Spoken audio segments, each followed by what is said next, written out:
A video went viral on Twitter recently that showed a Black woman surrounded by three of her colleagues, and they were touching her hair and excitedly talking about it because this was the first time that she had come to work with her natural hair. And obviously, this was a racialized experience. Not very many non Black people have to deal with other people touching their hair or making a big deal about it.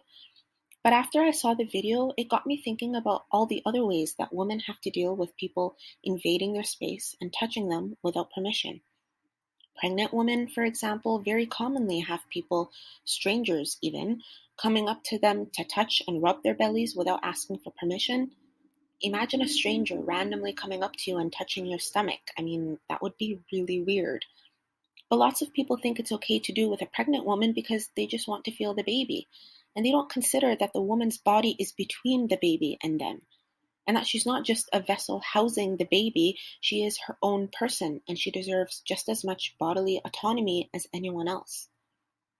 And I'm sure there are those who would argue that touching a person's hair or their belly isn't a big deal, especially if their intentions are pure, They're just appreciating how beautiful her hair is, or they're just excited about her baby.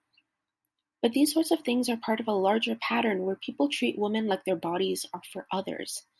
Many women have to deal with people commenting about how they're too fat or too skinny, showing too much skin or not enough, as if their bodies are meant to be displayed the way others will like it best. And they can be touched whenever others feel like it. And these patterns start off early. I mean, how many little girls have had their pigtails pulled by a boy or been pushed around on the playground by a boy and then been told, well, sweetie, he's not trying to be mean, that just means he likes you.